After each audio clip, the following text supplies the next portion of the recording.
અમદાવાદ ખાતે ગુજરાતી ફિલ્મની star cast દ્વારા ધારાસભ્યની ઉપસ્થિતિમાં વૃક્ષારોપણ દ્વારા ઇકો ફ્રેન્ડલી પ્રમોશન કરવામાં આવ્યું। ફિલ્મોના પ્રમોશન માટે ઘણી રીતે થતા હોય છે, પણ પહેલીવાર સપ્ટેમ્બરમાં આવનારી સ્માર્ટ ગુજરાતી ફિલ્મ કારખાનુંની ટીમે અમદાવાદના ડોર ટુ ડ્રોઈંગ ફાઉન્ડેશન સાથે મળીને હીરાવાડી ખાતે વૃક્ષારોપણનું આયોજન કરવામાં આવ્યું હતું, જેમાં 100થી વધુ બાળકોએ પણ ભાગ લીધો હતો। સવારે 6 વાગે શરૂ કરેલા કાર્યક્રમમાં લગભગ 150થી વધુ વૃક્ષો, જેમાં લીમડો, ગુલમહોર, પીપળાનો સમાવેશ થાય છે, તેનું વાવેતર તથા તેમના જતન માટે બાળકો દ્વારા પ્રતિજ્ઞા લેવામાં આવી। પર્યાવરણ માટેના આ ઉત્તમ કામને બિરદાવવા ઠક્કરનગર વોર્ડના ધારાસભ્ય કંચનબેન રાદડિયા પણ ઉપસ્થિત રહીને બાળકોનો ઉત્સાહ વધાર્યો હતો। કારખાનું ફિલ્મ અમદાવાદના પ્રોડક્શન હાઉસ મરકટ બ્રોસ દ્વારા નિર્મિત છે, જેમાં કાજલ ઓઝા વૈદ્ય, અર્ચન ત્રિવેદી, મકરંદ શુક્લા, રાજુ બારોટ જેવા પીઢ કલાકારો સાથે પાર્થ મધુકૃષ્ણ, હાર્દિક શાસ્ત્રી, હર્ષદીપસિંહ જાડેજા અને દધીજી ઠાકર જેવા યુવા કલાકારો છે। અને આજે મારા વિસ્તારની અંદર કારખાના ફિલ્મ દ્વારા આજે આ વૃક્ષારોપણ કાર્યક્રમ રાખવામાં આવ્યો છે। વૃક્ષ વાવીએ તો આપણે પર્યાવરણ બચાવી શકીશું, અને વૃક્ષથી વધારે વૃક્ષ વાવીએ તો આપણે જે આ અત્યારે અમદાવાદની અંદર 46 ડિગ્રી તાપમાન છે તે ઘટાડી શકીશું, અને પર્યાવરણ બચાવી આપણું જીવન પણ બચાવી શકીએ। તો આપણે સંકલ્પ કરીએ કે હર કોઈ એક ઝાડ વાવી આપણે પર્યાવરણની જતન કરીએ। ભારત માતા કી જય, વંદે માતરમ। આજે આવનારી ફિલ્મ છે કારખાના ફિલ્મ દ્વારા આજે વૃક્ષનું રોપણ કરવામાં આવ્યું છે, તેમાં હું એ જ કહેવા માંગીશ કે આ એક કાર્યક્રમ વૃક્ષારોપણનું કર્યું છે તે ખૂબ જ સારું અને સરાહનીય કાર્યક્રમ છે। આવી જ રીતના હર કોઈ વૃક્ષનું જતન કરી અને આપણા દેશનું અને આપણા ભવિષ્યનું પણ જતન કરીએ તે આ ફિલ્મ દ્વારા જાણવામાં આવે છે, તો એમને ખૂબ ખૂબ અભિનંદન। કે કારખાનું ફિલ્મનો વિચાર જ્યારે આ લોકોને આવ્યો, મિત્રોને, યંગ જનરેશનને, ત્યારે મને જ્યારે વાર્તા સાંભળી ત્યારે મને એમ થયું કે ગજબનો નવો વિચાર છે, ગજબનો નવો છે। અને આખી ટીમ એટલા માટે કારખાનાની સોલિડ છે, ડિરેક્ટર, રાઇટર અને બધા ભેગા થઈને ફિલ્મ બનાવે છે। 4 મિત્રો, આ 4 મિત્રોની પાસે એક દ્રષ્ટિ છે, એક સમજણ છે, અને સમજણ જુઓ, એના પરિણામો જુઓ તમે, બહુ જુદી જુદી રીતે એ લોકો ફિલ્મનું પ્રમોશન કરી રહ્યા છે। જેમ કે તમને આ જ ફિલ્મની કારખાનાની વાત કરું તો લગભગ એવું સાંભળેલું, હું નાનું હતો ત્યારે, કે એટલા બધા લાકડાઓ કપાતા ગયા કારખાનામાં।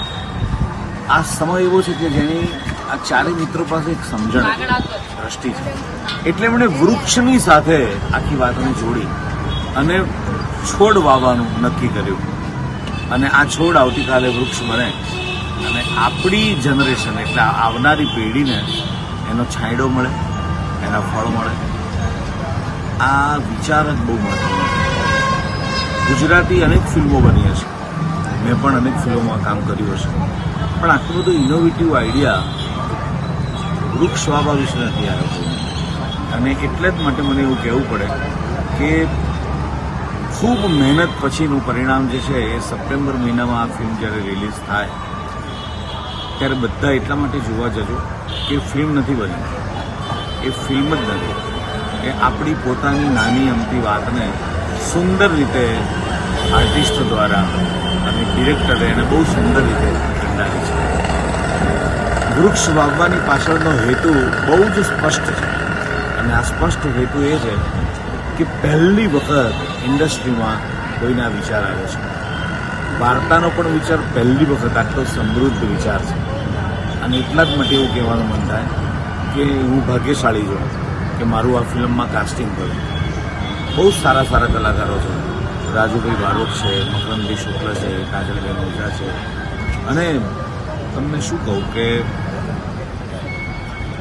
બહુ જાણીતા કવિ છે કૃષ્ણ દવે, એમનો દીકરો પાર્થ મધુકૃષ્ણ દવે, ઋષભ ખાનકી, પૂજન, પણ આ બધાના નામ નથી કહેતો હું, નામ એટલા માટે કે આ બધા હોવા છતાં પણ કોન્સેપ્ટ નંબર 1 છે, ડિરેક્શન નંબર 1 છે, એનો બેકગ્રાઉન્ડ મ્યુઝિક નંબર 1 છે. એટલા જ માટે તમે બધા જ એ ફિલ્મ જોવા જજો અને વૃક્ષારોપણને યાદ કરજો. તમને પણ ક્યાંક તક મળે ને તો ક્યાંક છોડ વાવજો.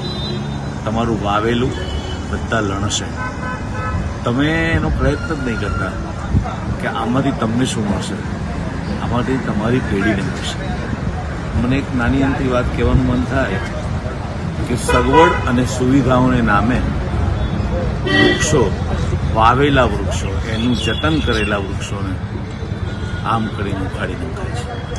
પણ એ સગવડ અને સુવિધા ભૂલી જાય છે લોકો કે આનું નિકંદન કાઢીને તમે કંઈ નહીં મેળવો. મેળવેલું છે એ પણ જતું રહે. કારણ કે છોડને ઉગતા વર્ષોના વર્ષો લાગે.